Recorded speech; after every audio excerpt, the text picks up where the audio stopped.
As melhores odds do mercado você encontra na KTO. E para ajudar o Futeboteco, a gente tem um link aqui na descrição para vocês. Acessa lá. Então, a idade também pesa como... Sim.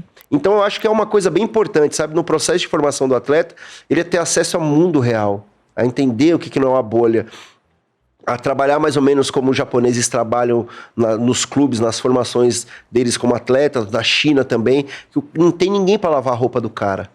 Então, chega no começo da temporada, eu vou pegar tua roupa de treino e falar, Felipe, cada um aqui, você tem 4 fardamentos de uniforme. Você tem que lavar, cuidar deles, é sua responsabilidade. Você tem 2 jogos de cama, você que vai trocar a tua cama. Você vai lavar os teus jogos de cama, mesmo que não lave, mas você vai cuidar. Aqui é a tua cama, você vai cuidar disso. Ninguém vai limpar, entendeu? Vocês têm o banheiro do quarto ali que vocês ficam alojados. São 4, cada um dia vai lavar o banheiro. É responsabilidade de vocês, a gente não entra. Filosofia Miyagi. Você entendeu? Mas isso vai trazer uma responsabilidade. Claro. Sabe, uma coisa que eu acho legal. Filme. Vamos colocar um filme lá, o cara vai assistir o filme. Cada um de vocês vai fazer um resumo sobre esse filme e você vai me entregar. Por isso que eu sou a favor de cada categoria ter um assistente social e uma psicóloga. Tem que ter. Cada categoria, Cada categoria. O Sub-13 tem uma psicóloga e tem um assistente até porque não pode acumular só para um Não, profissional. é muita gente. Você coloca tem 220 moleques na categoria, 250 moleques. Como que uma pessoa só vai dar conta? Não. Entendeu? E outras, são idades diferentes que impactam em vivências diferentes. Claro, perfeito. Apesar de eu achar que é muito importante ter a convergência entre essas categorias. O treinador da 13 treina com a 15, sobe um atleta. Uma coisa que eu acho que não fazem tanto no Brasil, pegar os moleques de categoria de base e bota pra viajar de vez em quando com o elenco profissional. Eu acho uma coisa super legal. Uma outra ideia que eu tive que eu vendi pros caras e não foi muito abraçada é... Pega um atleta profissional da posição e ele é o padrinho daqueles atletas daquela posição. Então ele conversa com aqueles moleques diariamente. Entendeu? Ele tem um contato com Eu já vi o Palmeiras fazer isso aí. Já fez? Que legal, eu acho muito legal. Dos jogadores profissionais irem lá, dar uma palestra ou integrarem no treino. De conviverem com os moleques, entendeu? Tem um grupo no WhatsApp aqui, os laterais do Palmeiras. Pô, tem 5 moleques ali comigo. E aí, como que foi o treino hoje?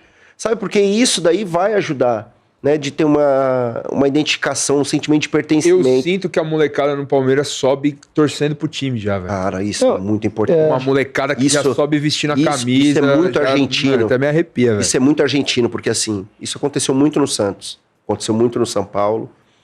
Que pode ver que são os moleques que voltam pro time que ele lançou. O cara faz questão de voltar pro time que ele lançou. Às vezes o moleque nem torceu pro time, mas virou. Se torna. Aconteceu com o Neymar no Santos. E tudo isso é trabalhado de uma maneira... O Rodrigo não perde um jogo do Santos. Isso. De identificação. E a identificação só vem com relacionamento. Sim. E o relacionamento só vem a partir do momento que não tem portas fechadas. É um escritório de vidro. Né? Aquela história do castelo. Eu posso não ter um castelo, mas se eu pegar um papel e desenhar um castelo no papel, é meu. É isso. Então, a partir do momento que o moleque sente que o clube é dele também, ele vira torcedor. Isso são o que alguns clubes argentinos fazem. A Argentina não tem dinheiro. Não tem como segurar o atleta. Como que ele segura? A paixão. Paixão. Foda. Tem clubes argentinos que só jogam na base a torcedores do clube. Você viu, teve um vídeo que a Santos TV soltou recentemente, que era o Neymar indo visitar as categorias de base. Categorias de base. E aí o professor, que tinha sido professor do Neymar, técnico do Neymar quando criança, pega o Neymar e fala assim, você sabe por que o Neymar voltou pro Santos? Aí o molecada ficou olhando, porque ele ama o Santos. Então, assim, você tem que saber o peso desse time aqui. Lindo. Tem que saber o peso desse time, você tem que saber a responsabilidade que é jogar. É o Neymar, voltou porque ama o clube. Então é o seguinte, cara, isso é importante pra caralho. Vocês têm que ter, o sonho de vocês tem que ser jogar no profissional do Santos. A integração é importante, por isso que eu sou contra CT separado. Tem clube que tem CT separado. Não pode ser. Os caras têm que ter uma área de convivências diferentes de alguma coisa e o CT da base não pode ser igual ao do profissional. Mas o São Paulo tem Cotia, pô, que deu super Mas certo. É separado. Não sei. Mas deu certo. Mas poderia ser melhor. Porque a integração é muito importante. Tá longe. O Palmeiras, Palmeiras tem um novo, não tem? CT de base? Tem o CT de base que é lá na Trabalhadores, né? Na Ayrton Senna. Não. Na Ayrton Senna, né? Que é o CT da base do Palmeiras hoje é lá.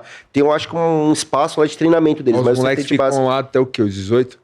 Nesse daí Nesse aí daí que vai treinar na Barra Funda. Aí vai treinar na Barra Funda. Tá. Por que eu acredito que um CT único é melhor? Eu fui ao CT do River e o River Plate, eles têm 10 categorias. Lá eles separam todas. Não tem, cada ano, né? Não tem dualidade, não tem 2 categorias, né, 2 anos na mesma categoria. Então, cada ano é 1 ano. Isso daí já ajuda a diminuir um dos maiores problemas que nós temos, que são os atletas nascidos no segundo semestre, principalmente no último quarto do ano, no último trimestre do ano. Porque o que acontece? Esses atletas, eles têm a maturação mais tardia, porque eles jogam um atleta que nasceu em dezembro com um atleta que é quase 1 ano mais velho que ele, que nasceu em janeiro. Então, lá, quando é ano a ano, isso daí se acaba se igualando. Cada categoria tem um psicólogo, tem um treinador, tem assistente social, tem um analista de desempenho, tem um campo dele. E a equipe profissional... tem 10 campos. 10 para campos, cada categoria. Vocês estão à frente da gente nesse quesito? Como estrutura? É. Sim, porque Olha lá isso. eles precisam de tudo, eles não podem perder atleta. E lá eles têm um CT do profissional junto. O Galhardo vai acompanhar treinos da base. Você olha o treino do Sub-11, daqui a pouco o Galhardo tá lá sentado na arquibancada. Com o chapeuzinho assim, olhando com o auxiliar dele. Então isso tem impacto. Tem um jogo da categoria Sub-13, tá todos os treinadores lá assistindo. Assistem juntos. Então, o que isso daí tem como impacto, um impacto propositivo? Porque quando todo mundo converge, acaba acontecendo a unidade. Então, a equipe profissional convive com a equipe sub-20, sub-17, sub-15. O treinador da sub-13 fala com o treinador profissional. O treinador profissional vai dar um treino, chama o cara da sub-13. Um já entende qual que é o outro jogador da categoria que está indo bem, que pode subir. O treinador profissional está vendo o sub-20 treinar. Porque até algumas coisas que estão acontecendo, que o treinador antigamente ia dar o treino e ir embora. Agora não, agora tem que ficar no clube. Tem a rotina, tem a segunda fase do trabalho, que é fazer relatórios. Uma coisa que a gente perdeu no Brasil também, nós não temos os labs, os laboratórios dos clubes, que é o quê? O clube captou um atleta com 13 anos, até os 18 anos. O que você fez para esse atleta virar profissional? Ele chegou no clube com 13 anos, 1,25 m, 35 quilos. A gente deu isso para ele, até para você saber no final quanto que aquele atleta custou. Cara, então eu já tenho em 10 anos, eu vou ter um banco de dados que eu vou saber tudo sobre todos os atletas que eu formei. Onde que eu errei, onde que eu acertei, o que eu tenho que fazer para esse atleta dar certo. A minutagem de jogos, quantos jogos. O João Paulo foi uma coisa fantástica lá no Palmeiras, que não tem nas categorias de baixo não tem titular, joga um tempo e outro tempo a outra. Entendeu? Eu não sabia disso. Na sub-11, acho que até a sub-13 ele tem feito isso. Então, eles estão sempre ali, tá todo mundo jogando. Peraí, como que você vai definir que é melhor que o outro? Por que ele é melhor? É verdade, cara. No treino, entendeu? Desde cedo, né? Então, eu acho que a gente tá num processo iniciando. A gente tem muito cara bom, a gente tem muita coisa a acrescentar, mas eu acredito que a gente tá numa curva de ascensão da base, nós, com as SAFs, com os clubes empresas. Gente, tem muito clube empresa hoje no Brasil, formando. Soledade no Rio Grande do Sul. Ibrachina. O Barra em Santa Catarina. No Paraná, cara, você não tem noção do tanto de clube de formação de atleta. Cianorte, Maringá, o Hope, tem clube pra todo lado. Em São Paulo, meu Deus, São Paulo tem o Esfera, SCA, o Ibrachina, Isso é o clube o quê? Basicamente de empresário? De formação de jogador, não de empresário. É um clube pra formar jogador. Porque tem uma lacuna deixada no mercado, tem muito atleta. E esses clubes estão aqui pra formar jogador. Só que eles formam jogador para as equipes grandes. Muitos clubes começaram com a utopia de vender vou formar o atleta do sub-8 ao sub-18 e vou vender para fora. Isso não acontece. Ou seja, o que o Estado deveria fazer, a CBF deveria fazer, que é fomentar o futebol nacional, como não há um plano, a iniciativa privada Tá fazendo. pensou em criar para lucrar. E tem em todo lugar. É isso aí, não, tá certo. Em todo lugar. Você contra? Porque você tem o direito federativo. Cara, tem um caso de um cara que eu amo, que é o Thales Canu, meu irmão Zaço, um dos grandes amigos que a bola me deu, lá de Goiás. Esse cara tem atleta e mais de 20 atletas espalhados no Brasil e vários atletas no mundo. O Igor Jesus do Flamengo foi ele que formou. E o Igor Jesus estava na base do Botafogo.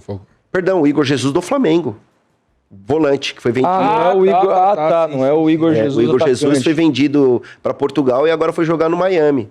Tá. Esse cara foi dispensado do Goiás porque não tinha... Fala que tecnicamente não era tão bom. O Flamengo levou o cara profissionalizou no Flamengo e vendeu. E o Thales trabalha num campo de terra alojando 20 meninos numa casa e trabalhou 10 anos num campinho de terra e conseguiu formar vários jogadores. Então mostra que quando aquele negócio do talento, né? Assim, o talento, quando não tem vontade, não adianta de nada. E o cara com vontade formou um monte de atletas. Tem algum jogador que vingou assim, que você trabalhou? Que passou pelo... Ah, sim, tem vários atletas assim que a gente Uma história acompanhou ali de novo ali, né? Ajudou em olhando, observando, né? O Matheus Davó foi um cara que eu acompanhava desde novo, eu indiquei ele para alguns clubes.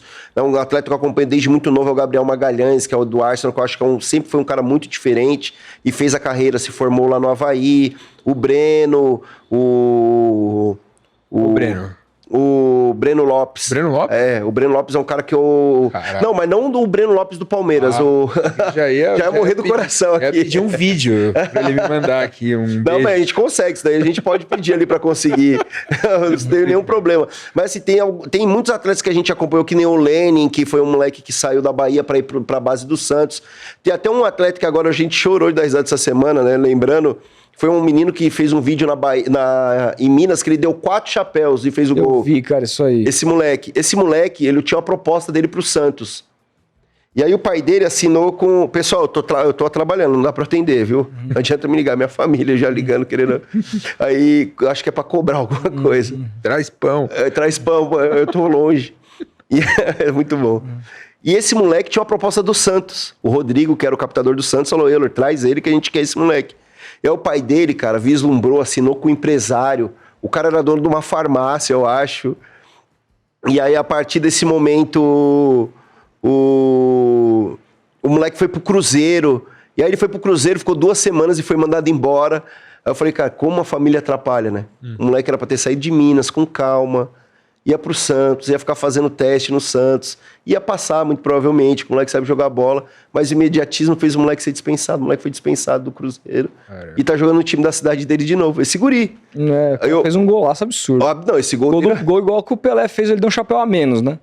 Não é esse que viralizou no Instagram essa semana? Aí, não, esse vídeo, na verdade, é de 3 anos atrás. Ah, é? Eu achei que era de agora. 3 anos atrás. Caralho, mano, o moleque pegou uma bolsa. Vi. Foi esse moleque. E esse gol do Pelé é incrível, né? O filme do Pelé, ele conta na rua Javari. Né? Pô, aí o goleiro era o mão de onça. Era um negrão, a mão dele parecia uma... Aí o mão de onça fala, o Pelé chegou, chapelou o primeiro, chapelou o segundo, chapelou o terceiro. Quando ele chegou em mim... Eu fui em cima dele, meti a mão. Quando eu olhei a mão, só tinha barro. O Pelé fez o gol, ele nem viu. Pô, esse gol é antológico. Não tem esse gol, né? Não tem. Cara, uma coisa que eu queria saber pra gente já encaminhar é... Por que a figura do empresário é tão demonizada nos bastidores do futebol? Também é uma pergunta que eu acho muito difícil de se responder. Eles têm uma autonomia muito grande mesmo? Assim, eu acredito que o futebol não estaria onde está hoje se não tivesse agentes. Não tivesse alguém para representar o atleta. Ou se não tivesse a lei Bosman, quando quebrou, para os atletas serem negociados. Ou a lei Pelé no Brasil. A frase que eu mais odeio do futebol. Eu era bom.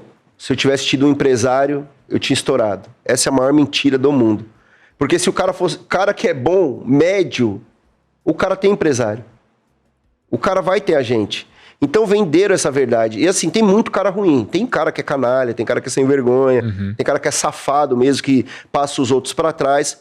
Só que se você for olhar, a grande maioria dos agentes são caras que estão trabalhando também, correndo atrás dele. O mercado dá liberdade pro cara fazer, aí tentam demonizar. Entendeu? Mas assim, na base principalmente, tem muito cara que é vendedor de sonho, tem muito cara que é pilantra, que rouba dinheiro da família. Só que empresário grande você não vai ver pedindo dinheiro pra família. Pelo contrário, é o caso do Hendrick, é o caso do Estevão, é o caso do Neymar, é o caso de vários atletas com agente, pelo contrário, ele vai ajudar. Ele vai ajudar a ter uma casa, um carro. Só que assim, precisa de regulamentação como toda profissão. Tem que ter responsabilidades, entendeu? Você tá ali com o atleta, então se o atleta estourar, ele é bom, e o atleta não estourou, acabou, não quero saber do atleta. Então, eu acredito que muito disso daí é por encontrar sempre um culpado. E aí o cara mais fácil sempre vai ser o agente. Só que assim, como eu falei, como em toda profissão, tem caras que são muito bons, tem caras que são médios, tem caras que são ruins, né? Tá vindo uma nova geração, tem vindo empresas. Se não fosse uma profissão boa, o Jay-Z não ia colocar dinheiro para comprar uma das maiores empresas do Brasil, entendeu? Não ia ter cara trabalhando até hoje aí gerenciando carreira de atletas. Apesar de que nem eu falei, eu acho que tá vindo uma nova geração. Tá tendo uma mudança aí muito grande, entendeu? Você pegar, tinham agentes que eram gigantes, que hoje já não são tão gigantes, né? Acontece, como tudo no mercado.